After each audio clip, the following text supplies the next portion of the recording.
Hi, class. I hope everyone's doing well. And I also hope this works for you. If your colleagues and friends are getting this slide and it's not working for you, please let me know. My plan is to upload this on YouTube, and I think that will be much easier for everyone to access. But if you still can't access it on YouTube, let me know. So I'm going to go through the slides pretty quickly just because I know it is difficult to have a lecture this way. And again, we'll do our standard administrative sort of notifications, a quick review, and then we'll go through the lecture for this week. I hope this is useful, and if you have any questions on this, don't worry, we have our review session on the 3rd and the 4th, and we can go over this lesson again or this section and rehash some of the things that we've learned today. Again, I hope you're all doing well. Okay, so today's agenda is to again do some administrative notifications, go over a review of last week because I want to make sure we're pulling everything that we talked about together. And then today our topic is on stakeholder identification and stakeholder audits. And we'll do these sort of processes, stakeholder identification and stakeholder audits, in the context of the case that we have, which is in two parts, Part A and Part B. Part A was last week. I know we didn't get to talk about that much, but Part B is this week. And the goal is to sort of walk you through how you might use these tools by sort of putting yourself in Claudia's shoes in her new position to work with citizens of this specific area doing public participation work. Okay, so for your admin overview, I wanted to just go over the final exam. After the class that evening on December 3rd and 4th, I will send out your final exam. That's if you're doing a case. Also on December 3rd, you will sign up for a time if you're doing option A or B. If you still are lacking clarity about the final, we can talk about that, or I'm happy to have an email. While I'm gone this week, I won't have any office hours, but I can definitely reply over email, although my responses won't be as quick. And of course, we can talk more about the final when we're in class on December 3rd and 4th. Of course, the standard, no talking about answers. And the bibliography for your case needs to be uploaded 24 hours before a class. And the bibliography, again, how you do that bibliography is really highlighted on the instructions that are on Blackboard. If you have any questions about that, I'm happy to answer those. And I'm in touch with the librarian to have our class on December 3rd to sort of figure out how to effectively search. But if you cannot make it, I will do my best and teach you how to do that on the 3rd. So I'll see you then. Okay, so last week we talked about two articles. One was from Franklin and Ebden, and one was from Bryson. And I wanted to sort of make sure that you're focused on the sort of takeaways from that article, because they're big articles with a lot of sort of things in them, and I think that I want to sort of drill down to the nuts and bolts of these articles. So let's start with Franklin and Ebden. If you remember, Franklin and Ebden were the authors that looked at two different cities' public participation processes and figured out if they were effective by looking at a number of factors, such as city size, the process, the outcomes, things like that. And so what makes public participation in a local government more effective? What are the qualities or characteristics? The thing that Franklin and Ebden are also getting at here is that it's not just these individual characteristics. So if you have a large city, it doesn't mean that your public participation will be more effective, right? All of these things must work together. And Franklin and Ebden and other articles emphasize this much more, but they sort of remark that if you have a goal, that your goal and your mechanism, or like how you do public participation, So if you do it in citizen surveys or public hearings or task force, that those have to meet. And so their point is, let's say you want to do a public hearing, but your goal is to get information. It's actually really hard to get like solid information from a public hearing. So what Franklin and Ebden suggest is that your goal, so whether that's to inform, educate, involve, or decide, so that's what you're allowing citizens to do, that has to sort of match or has to be in alignment with your mechanism. And so there are certain goals, such as educating, that don't work in certain formats. It's really hard to educate the public during a citizen survey, for example, right? So their point is that your goal and your mechanism has to meet. And once those are in alignment, then you can begin to think about your process. So once people take that, how do you format your survey? How do you get people to come to your public hearing?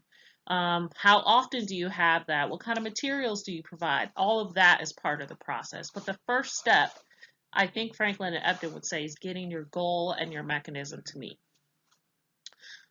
So Bryson then fills in by saying, once your goal and mechanism are in alignment, here is how you might think about the process of doing public participation. They have a number of steps, but you can sort of think about these steps as pre-planning. What do you do before your public participation event? What happens during public participation, and what happens post-public participation? And I think Bryson and Franklin and Ebden would say that public participation is an iterative process, meaning that once you're done with public participation, you're trying to figure out, you're trying to do evaluation. What worked, what didn't, who was satisfied, who wasn't, and how do you figure that out? So I think there's steps to thinking through public participation processes or events and how they might be successful. And I think if you drilled both of these articles down, they would say a way to be successful is to think about your goal and your format for your stakeholders.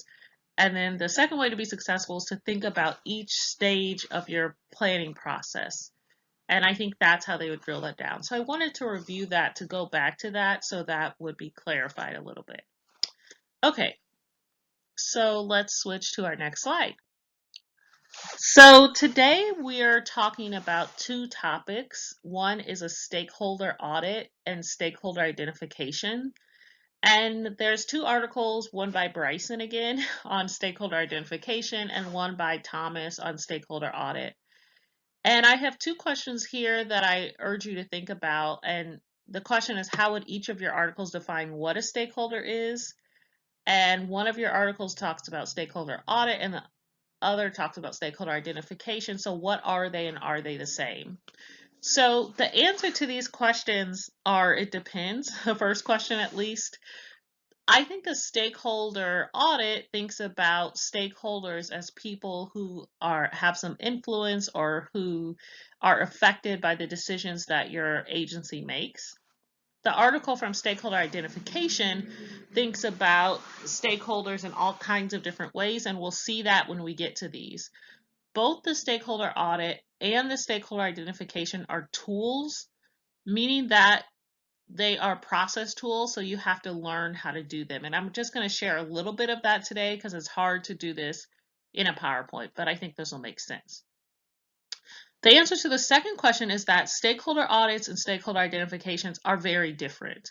So stakeholder audits, you're trying to figure out who the stakeholders are by talking to people within your agency.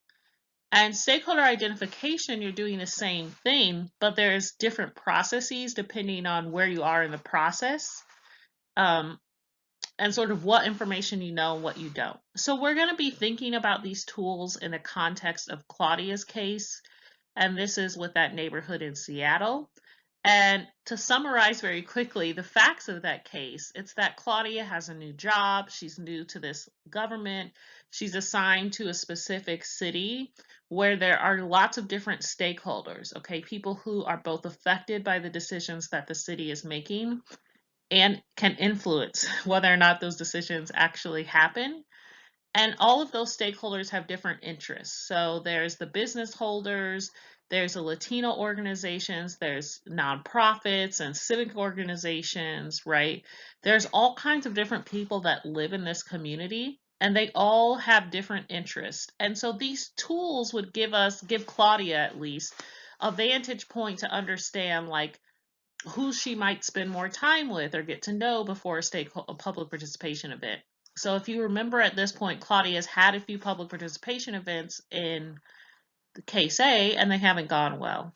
So in one case, um, she invited a bunch of people and a bunch of people showed up and it didn't work, right? And so now she's going back to the drawing board and trying to figure out what is her process. But if we think about this, a stakeholder audit or identification could be a tool where you first use um, your colleagues and the information that they've collected over the years to figure out what to do and who to invite and who has more interest, more power, etc. So I think you'll see as I talk about these tools how they're different, but I'll come back to this at the end.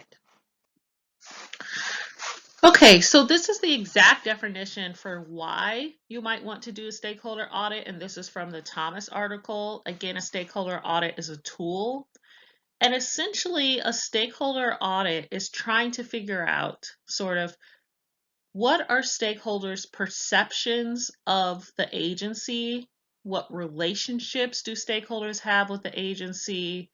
What problems do stakeholders have with the agency? What have they communicated about before, etc. This is trying, so if you put yourself in Claudia's shoes, a stakeholder audit could allow Claudia to decipher, like, what have previous stakeholders told the city, for example.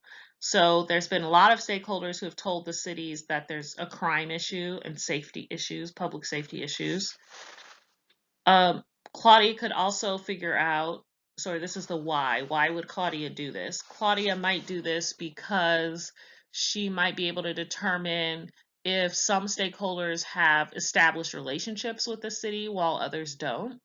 She could also figure out who have stakeholders been going to in the city, and perhaps that person has a lot of information about each stakeholder group. And then sort of where are the gaps? Are there stakeholders that Claudia's identified that they haven't been going to the city or their issues haven't been heard? And these are reasons why Claudia might engage in a stakeholder audit. So what is a stakeholder audit? A stakeholder audit is essentially a technique of interviewing people that work, in Claudia's case, in the city and sort of gathering information on stakeholders and all of their perspectives. So she might talk to someone who's been working there a long time and ask them about the city. What have they asked the city for? Who's been successful in asking the city for various resources? Who have they talked to? And then she might say, okay, thanks for your information. Who do you think I should talk to next? So essentially, stakeholder audit is talking to one person and then essentially using a snowball sample to talk to other people that they recommend. And in this way, she's sort of gathering a lot of information about preferences and perspectives and communication by doing this within the agency. So technically, a stakeholder audit stops there. You don't talk to stakeholders themselves. But Thomas notes that you actually might end up talking to stakeholders because sometimes stakeholders have more information about who they've talked to, what has worked, who they sense is getting more things through the city and who isn't. And this might be especially useful for Claudia because she actually doesn't have a lot of information. And there doesn't seem, at least the case doesn't seem to tell us that the agency has a lot of information, except that that certain stakeholder groups have asked for public safety things. So she might be talking to both agency personnel and stakeholders as well. And on sort of a subconscious level, by talking to agency personnel or people that work in Claudia City, she might start learning information about how the agency perceives different stakeholder groups, which may help her in figuring out like what can get done for different stakeholder groups. So when would Claudia use a stakeholder audit, excuse me? So of course she would use a stakeholder audit when you're new to a situation. And if you think about it, a stakeholder audit is getting to know what your agency or what Claudia's city personnel perceive as like the challenges in her community. So who knows what in her agency about various stakeholder groups. And this is a way of learning that in sort of a quick and efficient way. And the nice thing about a stakeholder audit is that Claudia can do this by herself. So she doesn't need to like wait for a senior person to do this. She could do this in a very informal way. And essentially she could gather information about the perspectives, the preferences, and communication that different stakeholder groups in her city have made to agency personnel. So this is a way to quickly learn what's going on without making some of the mistakes that Claudia made initially. On the other hand, we have another tool called stakeholder identification, which is an article by Bryson. And stakeholder identification is very different than stakeholder audits. So remember in that initial question I asked, are stakeholder identification and stakeholder audits the same? They're very different. So instead of going to agency personnel and asking about stakeholder preferences, stakeholder identification is like the next step. So let's say Claudia has done stakeholder audits and she's figured out like, okay, here's all of the things I've learned about all of the stakeholder groups in my city and what they've asked our city for and what they haven't gotten and which stakeholder groups might have more power or authority to get things done. Stakeholder identification is saying, okay, now I need to get these people together to figure out what their current preferences are and what they want the city to do. So who might that be? Who might I invite? And if you remember last week, we talked a lot about how you decide who to invite and how you figure out who to reach out to. And this is really important because there's a bunch of research that I talked about last week that demonstrates that actually citizens are not showing up. And again, I'm using the term citizens lightly to just mean the general public. And instead, who's showing up are sort of representatives of citizens, nonprofits, civic organizations, membership organizations. But citizens aren't showing up to make decisions unless, again, it's someone really cares about. So stakeholder identification is thinking about now, who do I reach out to? Who do I begin to invite to the different events I might have? And this could range from public participation events to citizen surveys to task force. Who do I reach out to that might communicate to their stakeholder group that I'm really serious and I care about their preferences? And stakeholder identification is a tool. And so both stakeholder audits and tools, but they are asking different questions. So stakeholder audit is asking, what does my agency know about these stakeholder groups? And stakeholder identification is asking, how do I know who to reach out to for different events that I'm going to have, particularly around public participation? There are many methods of stakeholder analysis, and if you look in the Bryson article, I've only listed 4. I think there's 8 or 10 of them. I'm not going to go through all 4. They are very difficult to go through on PowerPoint and very difficult to see. But if you'd like, when we come back and meet on the 3rd and the 4th, we can go through what these tools like. Most of them are graphs or figures, and they have very different beginning points, and they have very different points of why you might do one over the other. And it depends sort of where you're at. And so we're going to again use Claudia's case as the focal point for why we might do one over the other. So I'm going to focus on the first 2 stakeholder analysis tools. I'm sorry, let me make a point here. Bryson calls them stakeholder identification tools. I call them stakeholder analysis. It's one and the same. Today we'll focus on the basic stakeholder analysis and power versus interest, and they're both analysis, but within this umbrella of stakeholder identification or analysis tools. Okay, before we move on, I want to make sure that you understand that for stakeholder analysis to be successful, it has to be done with more than one person. And as we go into this tool, You can imagine that Claudia, who's new to the organization, might have one perspective about who to invite to the next public participation event or citizen task force event. But because she just doesn't know all of the stakeholder groups, she might also want to do this with her boss or agency, someone in her office that might have more information about the stakeholder groups. She could also do this with the person that seemed to be the most useful when she was doing her stakeholder audit inside the organization. This has to be done with more than one person. If you do it with one person, it is really difficult to decipher whether you have the right people on the list. And when you do it with multiple people, so typically we would do this in class with Claudia's case, usually people have different opinions about where you should put different people, should people be left out, etc.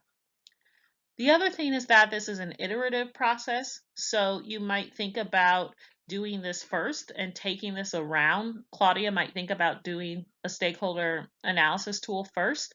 So here are the people I identify that I should take to the next, that I should invite to the next public participation event. Then she could take that around during her stakeholder audit to her fellow colleagues and say, do you think this is right? So in a sense, she would have her initial list, her initial ideas, and that could be sort of edited during a process, a multiple step process during a stakeholder audit, or just during informal conversation. And these conditions, although Bryson doesn't say them outright, are really important for a stakeholder analysis to be successful. So if you're doing this with one just by yourself, it's not going to be as useful or as successful as it might be if you're doing it with more than one person. Okay, so I told you I was going to go over two tools. One was a basic stakeholder analysis, and the second was a power versus interest grid. What is a basic stakeholder analysis? And again, I'm taking this definition right from the article under the first tool, which is called basic stakeholder analysis. The basic stakeholder analysis offers a quick and useful way of identifying stakeholders, their interests, and what their views are of the agency. They also identify key issues that each stakeholder group might be interested in, and they begin the process of identifying whether or not they support or oppose certain issues. Okay. So this is a long list. I copied this from the group, but let me tell you what it would look like. Essentially, you would start, the first thing you have to start with almost all of these tools is a list of potential stakeholders. So Claudia would write a list of all the people she thinks are stakeholders. So remember, stakeholders are people who are affected by the decisions the city's making across a variety of issues: public safety, crime, business interest. She would then start to write a sheet for each stakeholder. So this is names of people usually, or groups of people. So once she starts writing that list, let's say she starts writing a list and business interest or people who own businesses, small businesses in the city is a first stakeholder. So she turns her flip chart and she writes business interest. Okay. She puts their name or their group at the top of the sheet. Then she creates a column and she leaves it blank for now, and she sort of decides how would business people who own small businesses in the city, judge the city's performance. And if she doesn't know this, so Claudia might not know this because of course she's new to this organization, she could instead list, okay, small business owners. I don't know how they would judge the organization's performance, but what might their expectations be? And through the stakeholder audit, she might get a better sense of what the expectations of small business owners are, okay? So then she might say, let's say the expectations of small business owners are that crime is reduced in the organization. Let's just say she's heard that through the stakeholder audit. Now and if you look, we're on this decide. Now she's on this step of deciding what the stakeholder thinks, and she's using colored dots to put red, yellow, green. Okay. How would small business owners perceive the city's focus on reducing crime? Would they think it's good, which is a green, okay, which is a yellow, or not so good, which is a red? So using a stoplight to simplify things. Then you identify what can be done to satisfy small business owners. If they want crime reduced, what can we do? Okay. And so on and so on. And you would do this for each group of stakeholders. And of course, as you notice, you have to have some information. You cannot do this with no information. And so a stakeholder audit is sort of telling you, is going to your colleagues and saying, like, what do you know about the small business owners, for example? And with that information, then you might be able to perform a basic stakeholder analysis. Now, I know you're thinking basic, how is this basic? But if you have an idea of all of the stakeholders, what their expectations are of the city, what would need to be done to satisfy the city, you have a pretty good idea of who's going to be involved on certain issues. So let's say you have a public participation event on schools. Maybe the small business owners don't care because their priority, you've heard in your stakeholder audit, is about schools. Okay, let's just say. On the other hand, let's say you're talking to the nonprofit organizations and their expectation is to raise grant money for youth activities, okay? They might not want to be they might want to be invited to the talk on schools in the area because they really care about youth in the area. So this idea of figuring out what people's expectations are and what you need to do to have more success and have their expectations be met for each stakeholder group seems very difficult, but is a very basic step. And without this step, you can't go on and do any other tools. And so I think Bryson is not clear about this, but you have to have some sort of basic understanding of expectations from the stakeholder group and performance from the agency in order to move on and do any others. So these are sort of the steps. So why might Claudia do a basic stakeholder analysis? One is that she's unsure of the stakeholders. Again, you have to have some information, and this is why doing it with someone else is really important. A second reason she might do this is because she doesn't know all of their interest. And so through a basic stakeholder analysis, you have to ask questions. You have to ask your colleagues, do you know what small business owners are really interested in? What have you heard? Is it documented anywhere? Those types of things. And then the third is she doesn't know what's important to the stakeholders. So Claudia might have an idea who the stakeholders are. She kind of might know their interest. Okay, small business owners might be really interested in these things. That might make intuitive sense. But what's most important to them? And that's what she needs to work on. So that's a first sort of step when we think about stakeholder identification or stakeholder analysis. Okay, the second tool I'll show you is different in some ways, but similar in others to the basic stakeholder analysis. The second tool is something called a power versus interest grid, and it's a 2x2 matrix where she figured, again, you have to start with a list of stakeholders as you did in the basic stakeholder analysis, and then you start to place the stakeholders on the grid, okay? And let me show you the grid because this will make more sense. Here's the grid. So if you look, there are two dimensions of this grid. One is power, and there's high and low, and the other is interest, low and high. Now, you probably have to do this per issue area. So to do it on all issues would be really difficult. So let's say our issue is crime, for example. Who has the most power to affect whether crime is done or not? Somebody like the police, the mayor, the city council, whether the city deals with crime. Who has the most interest? As we mentioned, maybe the business owners, but they don't have enough power to get that done. So they would be high interest, low power, and they would be in the crowd. Okay. If you took an issue like education, who has the most power to change education? Who's the most power to affect it? That might be someone like the nonprofits. Maybe they can affect how education is done. That might be the school system, the teachers, etc. And who has the most interest in changing it? Those might be the same people. But maybe small business owners have low interest and low power, right? So you really have to think about these this power versus interest grid to think about who do I invite to the conversation on education. It's another way of saying I definitely want to invite the people who can change this, who can make a decision. So if we're thinking about crime, I definitely want to invite the police and the mayor and the city council to think about this.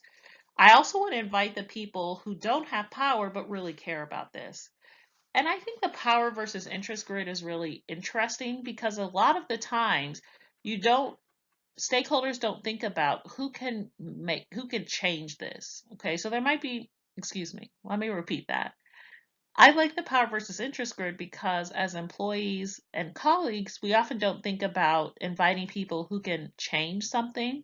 Instead, we invite people who have high interest. But this idea of making sure you invite people with lots of power and lots of interest makes it really easy to decide on certain issue areas who should be invited and who maybe shouldn't be invited, etc. And who should you really reach out to and who should you not reach out to that much. So these sorts of tools, as you can see, have the same starting point, making a list of all the stakeholders, but are asking the question in a different way. So the basic stakeholder analysis tool is thinking about what are their expectations and what can we do. It's like a cursory glance at all of the stakeholders in Claudia's community. The power versus interest grid is asking who has power to change it and who wants it to change. And let's get those people together. I hope that makes sense. And again, why might you do a power versus interest grid? So one is you're new to a position and you're really trying to understand who cares about this and who can change it. Let's get them together again. You might want to understand, where does the power come from? So sometimes there's not an authority to change. There's not like a police or city council. There's somebody who like has a little bit of power but maybe can't make a big change. Where does the power come from? And then the third reason we might specifically do a power versus interest grid is because what are the implications of where different stakeholders are? So if someone has lots of interest but doesn't have power, the implication of that is we should still invite them. But what if someone has high power and no interest? They really don't care that much. What is the implication of someone having lots of power to change something but not really caring that much? And often these are agency personnel. They're not the people who work and live in that city. So what does it mean when people are placed in different positions on this grid? And I think this is kind of the vantage point that Claudia, as a new personnel, has to begin to understand. Okay, we're almost done. So to close everything up, I hope that made sense. Send me an email if it didn't. But to close everything up, as one of your last duties for me in this class before our final, I want you to help students find different public participation events. So there's a Google Sheet on here that you can click on and upload information on. And then there's some initial ideas I've collected over the years that have different events. The Google Sheet is really clear, and I'll click on that so you can see it. But if you click on that, you can essentially upload information that you find on a public participation event. You only have to find one, but if you find more than one, kudos to you. And that's the last thing I'll ask you to do before the final. I hope you all are well, and I hope you enjoy your Thanksgiving holiday. I get in late Sunday night, so if I'm slow to answer emails, please, my apologies. Also, I am a week behind in finishing your leadership assignments, and those will be graded by next Sunday. My apologies. I thought I would have a little more time before this conference, but I have not had that much time. And so I wish you all good luck for your Thanksgiving and look forward to reading your leadership assignments. I'll see you all soon. Have a good day. Bye-bye.